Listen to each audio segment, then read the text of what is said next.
పవన్ కళ్యాణ్ గారిని కల్వకుంట్ల కవిత గారు కొన్ని వ్యాఖ్యలు అయితే చేశారు. పవన్ కళ్యాణ్ గారిని కొన్ని మాటలు అన్నారు. అంటే తప్పేంటి మనం అడుగుతున్నాం.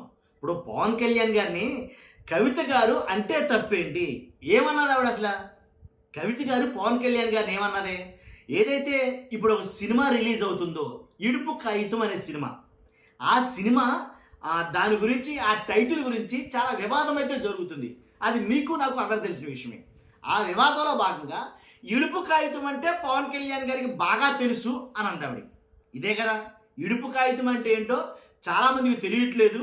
కాబట్టి ఇడుపు కాగితం అంటే ఏంటో పవన్ కళ్యాణ్ గారికి బాగా తెలుసు అని అందావిడి. అని అంటే దాని గురించి చాలామంది గుక్కబెట్టి మరీ మాట్లాడతారు. ఎలాగా? TV5 సాంబా గారు పవన్ కళ్యాణ్ గారిని అన్నారని. అదిగో పవన్ కళ్యాణ్ గారిని అనేసింది ఆవిడ కవిత గారు. ఏమన్నదే? ఇడుపు కాగితం అంటే పవన్ కళ్యాణ్కి బాగా తెలుస్తుందో ఆయన నిల్లు అడగండి అంది.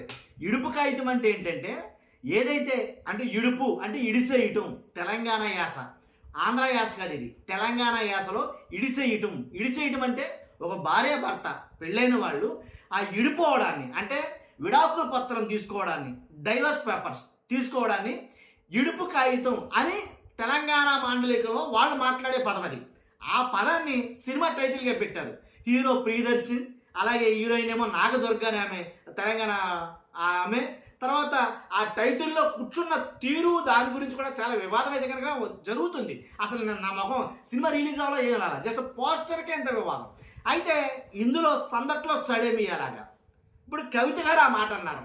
కవిత గారు ఆ మాట అన్న తర్వాత, పవన్ కళ్యాణ్ గారిని అన్న తర్వాత ఆ సినిమా మీద ఇంకా కాంట్రవర్సీ పెరిగింది. ఏంటి?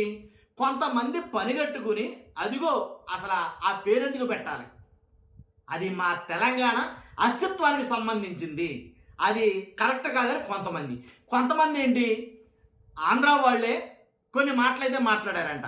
ఏం మాట్లాడారు ఆంధ్ర వాళ్ళు అంటే, అయ్యాడికి అదిగో కనీసం ఇడుపు కాగితం అనే పదమే ఏంటో మాకు తెలియదు, మరి ఏపీలో రిలీజ్ చేసినప్పుడు దానికి సబ్ టైటిల్స్ ఏమైనా వేస్తారా, లేకపోతే డబ్బింగ్ ఏమైనా చెప్తారా తెలుగులో అని అడిగాడు. తెలుగే కదా ఇడుపు కాగితం అంటే. కరెక్ట్ కాదండి. ఇప్పుడు తెలంగాణ అయినా ఆంధ్రప్రదేశ్ అయినా అన్నదమ్ములు లాంటి వాళ్ళు, దాంట్లో ఎలాంటి సందేహం లేదు. అసలు ఇలాంటి వ్యాఖ్యలు దరిద్రం అన్నమాట ఇవి. ఎలాగ అంటే విభేదాలు ఏర్పాటు చేయడం, రెచ్చగొట్టే కార్యక్రమం. చాలా మటుకి కొంతమంది మాట్లాడుతున్నారు. ఎవరంటే జన సైనికులు కొంతమంది కామెంట్లు చేశారు అని అయితే మాట్లాడారు. అయ్యప్ప చౌదరి ఎవరు అనుకుంటా ఈ ట్వీట్ చేసిన వ్యక్తి. అది కరెక్ట్ కాదు కదా. ఇప్పుడు బలగం సినిమా చూసాం మనం.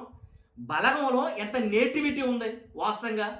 పుట్టుక మరణం ఆ రెండిట్లు బేస్ చేసుకుని తీసినటువంటి సినిమా అది వాస్తవంగా అయితే కనుక.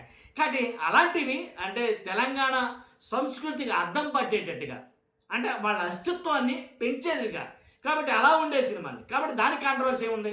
ఇప్పుడు కవిత గారు మాట్లాడిన మాట దాని మీద పట్టుకుని, అదిగో పవన్ కళ్యాణ్ గారిని అంటారా?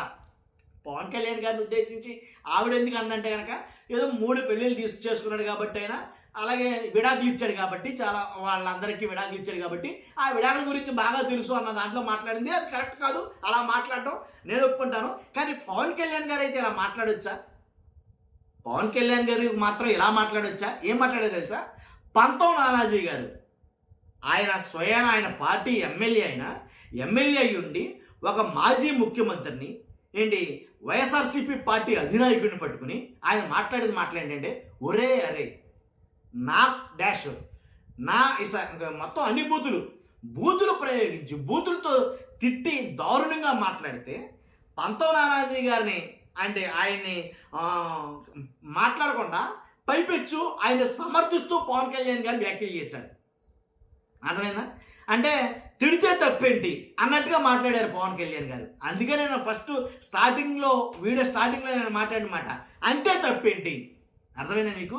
ఇప్పుడు దాంట్లో ఆల్రెడీ ఇప్పుడు తీసుకున్నారు కాబట్టి, వాస్తవంగా అయితే కనుక విడాకులు తీసుకున్నారు కాబట్టి ఆవిడ మాట మాట్లాడింది, వ్యంగ్యంగా మాట్లాడింది, దాంట్లో ఎలాంటి డౌట్ లేదు. అది ఎట్టకారమే, దాంట్లో తిరిగేలేదు. కానీ అలా మాట్లాడొచ్చా మాట్లాడకూడదు అనేది ఆవిడకే వదిలేస్తున్నాను. అది నేను వాస్తవంగా అయితే కనుక మాట్లాడకూడదు, ఎందుకంటే అది కరెక్ట్ కాదు. కాకపోతే మాట్లాడింది ఆవిడ. తర్వాత ఇది జరుగుతుంది. కాబట్టి ఈ సినిమాకి ఇంకా చాలా అయితే కనుక, ఎవరంటే బన్నీవాసు డైరెక్టర్ అనుకోండి, దీనికి సంబంధించిన నిర్మాత డైరెక్టర్ వంశీరెడ్డి దొండపాటి.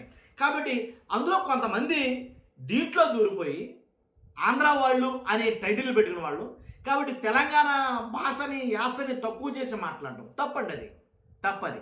ఇప్పుడు ఆ భాష, ఆ యాస ఏదైనప్పటికీ భావం ముఖ్యం. అది నేను చెప్తాను. ఎలా అంటే ఇప్పుడు ఆంధ్రాలో చూసుకుంటే కనుక విజయవాడ ఇలాగ కొన్ని ప్రాంతాల్లో ఒక రకంగా ఉంటుంది యాస.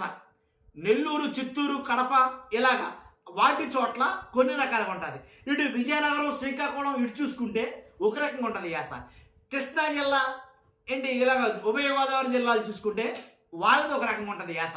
కానీ యాస ఆ ప్రాంతం బట్టి, ఆ ప్రాంత పరిధి బట్టి ఏర్పడుతుంది. అర్థమైందా మీకు? కాబట్టి దాన్ని మనం తక్కువ చేసి మాట్లాడటమో, దాన్ని కించపరిచేటట్టు మాట్లాడటమో కరెక్ట్ కాదు నా అభిప్రాయం ప్రకారంగా. కాబట్టి ఎవరైతే అన్నారో అది కరెక్ట్ కాదు. ఇద్దరు ఒకటేనండి, తెలంగాణ అంటే ఆంధ్ర ఏంటి విడదీశారంతే, ఒకటిగా ఉండేదే కదా. కాబట్టి ఇది ఇలాంటి వ్యాఖ్యలు కరెక్ట్ కాదు, అది జరుగుతుంది. కాబట్టి మీ అభిప్రాయం ఏంటి కామెంట్ రూపంలో తెలియజేయండి. ఫస్ట్ అయితే లైక్ చేయండి. Thank you for watching.